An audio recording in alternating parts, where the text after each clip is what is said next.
Welcome back, listeners, to the BizBlend podcast, your go to space for raw, real, and relatable conversations around business, mindset, and purpose.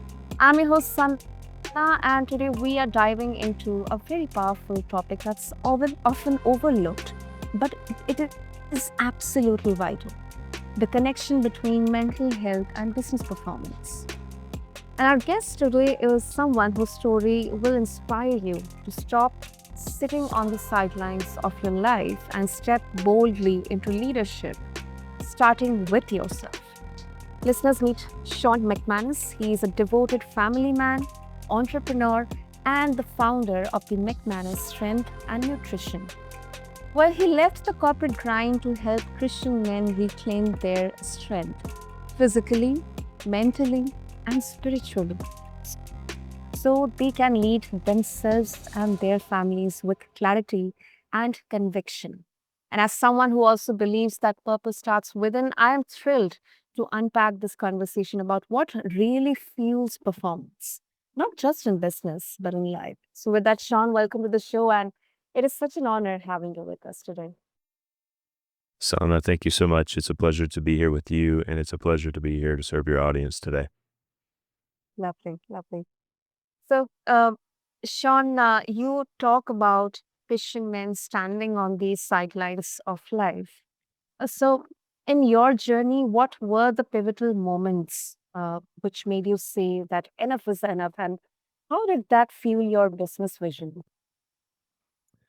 Yeah, so probably the biggest, I've had a kind of a couple pivotal moments. One of them came several years ago when I was riding in the vehicle with my brother. We were actually on the way back from a vacation.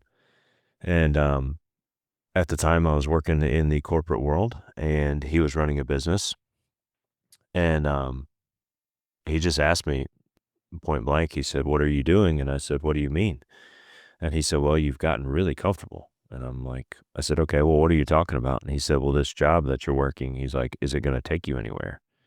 Mhm. And I thought, well, I really hadn't thought about it much. Well, anyway, that really got me thinking. And he said, you've just gotten too comfortable, and there's so much more inside of you, and you need to start learning and growing. Um, so he actually got me started on reading some business books and some personal development books. So that was where my journey really started as far as, just moving forward and not just accepting this mediocre lifestyle Mhm. that has become so normal. Um, so that was pivotal point number one. Pivotal point number two was I was still working the same job, but we had started to make some investments. I had learned a lot over the last couple of years, and my wife was pregnant with our second son. Um, so during that time period, we're a single income household. My wife, she stays home and raises the children, and then I work. So with the economy, the U.S. economy and the shape that it was in, I was no longer to support my family well through the job that I was doing. I just wasn't making enough income. Um, so when she got pregnant with our second child, I knew that I was on a time clock and I had to make a change. Mhm. So I started looking at that point, and I left my corporate job about 2 months before our second son was born. Wow. Okay. That is quite bold. That is quite bold. It was scary. There's no doubt about that. Mhm. It was scary, but it was good. Scary in a good way. Okay. Wow. And you mentioned on that moment in your car with your brother when he said that you are too comfortable. So, one question comes to my mind. Sometimes we fear change. Our minds are wired in a way that we fear change. And especially if we talk with context of men, um, with the responsibilities around and the daily hustle of balancing family and then livelihood, it's normal to fear change or transformation at an individual level. So, uh, when do we exactly realize, or how do we exactly assess that, yes, now we are too comfortable, there is no growth here? And if in case we realize that, how exactly we can, especially men can embrace that change?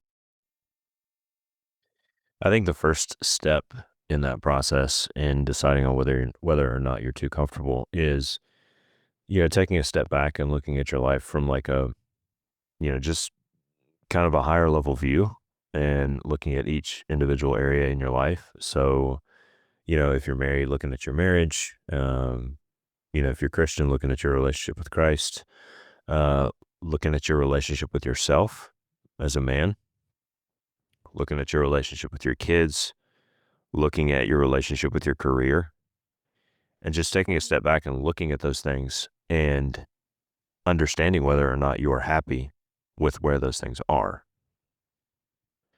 And if you're not happy with one or more of those particular areas in your life, then you know that you need to start moving towards growth and change. Mm, okay. Okay. There's so many aspects to consider. So, talking about physical discipline, how have you seen physical discipline through strength training and nutrition transform mental health and performance for the men you coach? Ooh, good question. Mhm. So, training your body physically is such a good thing for men. And one of the biggest things that I preach and one of the biggest things that I work with my clients is working out physically helps you to not only feel better physically, but also feel better mentally for a couple of reasons. Your body starts to make changes. Your body starts to have more energy. It starts to look better. When you look better, you feel better. Mhm. So that whole piece is tied together from the physical and mental aspect. So you're starting to rebuild your self confidence by going and physically training, by keeping the promises that you've made to yourself, and the fact that you decided you were going to go work out, and whatever the day came, you still went and you worked out. So you're keeping those promises that you made to yourself, which is also a big self confidence booster. Um, and then just the overall physical energy that you're gaining from moving your body and exercising is a big piece to feeling better as well. Hmm. I have always believed that the body keeps score. When we care for the body, the mind follows. So there is definitely a big, huge connection between mind and body.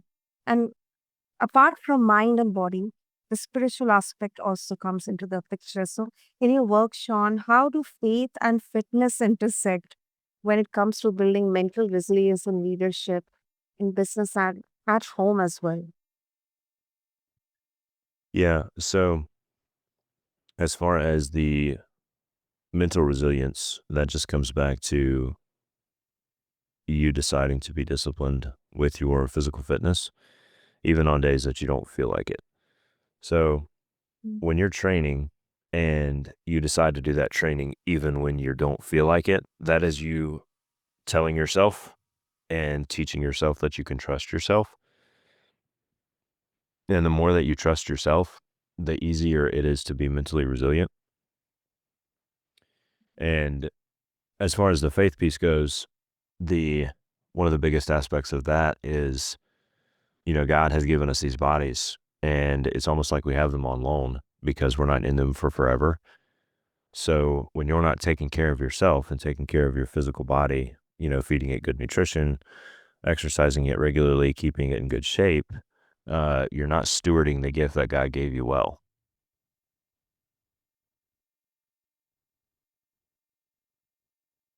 Mm. For so many founders and leaders I have had conversations with, faith becomes the unseen backbone, but unfortunately, it's not often talked about deeply. And also, you work with the men who are burnt out, they're disconnected with themselves. probably with their loved ones, their families as well. So, what are the warning signs you look for, and how do you help them recalibrate? Oftentimes it's burnout. Oftentimes it's very low energy. Oftentimes it is lack of presence with their families. They may be home, they may be with their kids, but they don't feel present. So that's a big indicator. And then the burnout is a big indicator as well because, you know, they've, because a lot of the times, as men, we're called to lead and we're called to serve our families. And we do that. And oftentimes we do that so much and we don't take the time to take care of ourselves. So we're pouring out to our families, we're pouring out to our employers, to our friends, and we're pouring from an empty cup. And it's really hard to do that. We have to, as men, we have to learn that we have to fill our cup back up. And that's where the piece of physical training and nutrition and taking care of yourself comes in. As you fill your cup back up, you are better able to serve your loved ones. You are better able to serve your employer or your business. You're better able to lead others because you are leading yourself in that aspect. Does that make sense? Absolutely. Absolutely. How does faith here, uh, I mean, guides the way business is run? I mean, what kind of approach is followed in there? Yeah. So, some of the biggest ones are just treating my clients, the way that I would want to be treated, treating them honestly and fairly. They know when I work with them that I'm going to do everything I can to make sure that they win. To make sure that they get the best experience possible with me. Um, and just bringing honesty into the business. I'm very honest with my clients on how I do business. We're very open with each other on what's going on in our lives. A lot of my clients on our weekly check-ins, we we'll talk about marriage, we talk about kids, how their kids are doing, how their business is doing. We pray for one another often. A lot of the times they'll have something going on in their life and I'm checking in with them on a daily and on a weekly basis, and that just happens to come up in conversation, and we'll pray together, or I'll pray for them.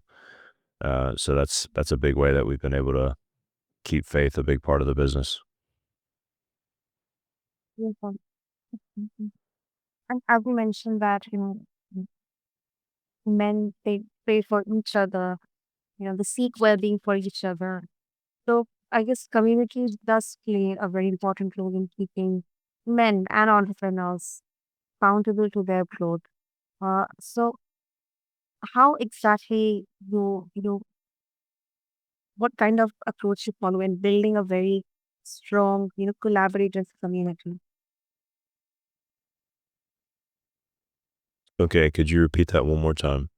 Yeah, so I'll repeat for you that how exactly, what kind of approach you follow in building a very strong and collaborative community, for men and entrepreneurs alike, because I believe that community plays a very important role in helping them being accountable to their growth. Yeah. So a a big part of the way that we do that is just through weekly and daily communication with one another. Um, Mhm. I encourage my guys often to, seek out brotherhood within their communities, within their churches, um, within their place of business, and to seek out other men that are aligned with their vision and their purpose. Um, as we start to grow and we start to mature, oftentimes the people that we hang around with change. And so it's very important for men to have some form of brotherhood. We're cultivating that a little bit right now through social media groups.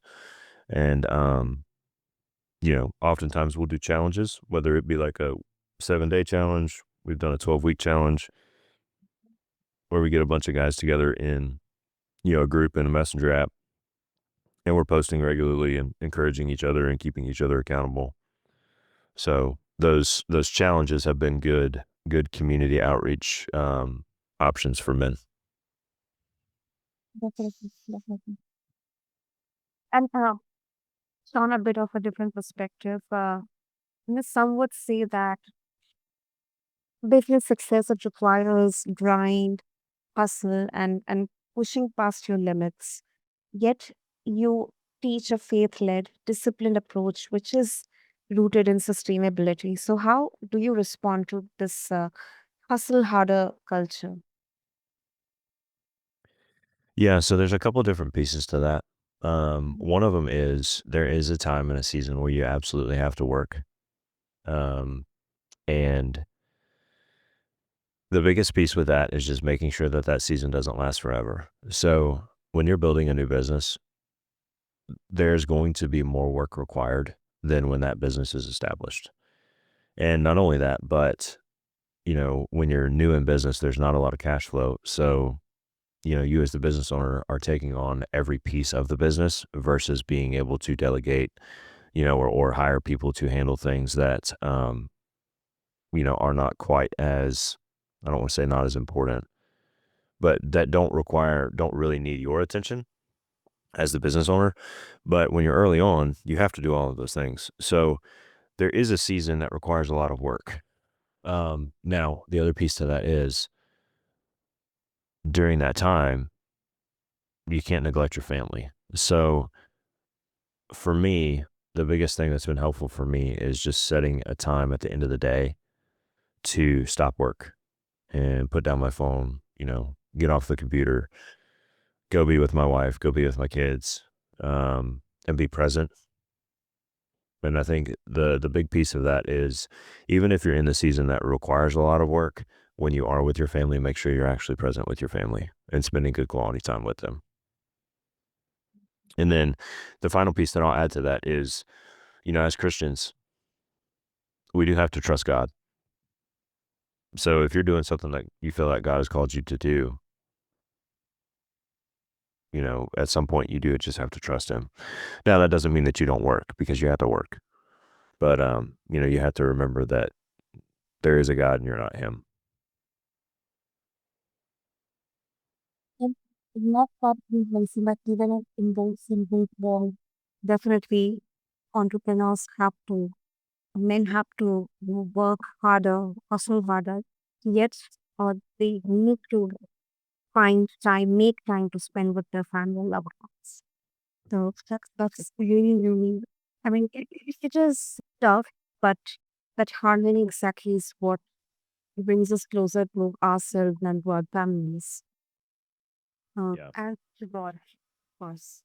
So, mhm, you go ahead, Sean.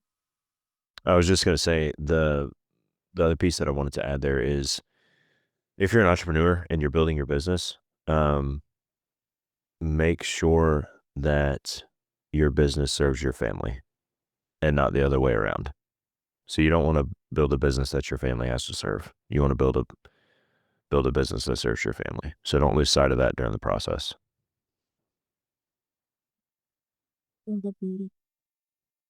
Okay, Sean. So before we wrap up, if our listeners would like to connect with you and explore more about McManus strength and nutrition and how exactly, especially men, Christian men, they can incorporate mind, body, spirit alignment into their lives. How they can do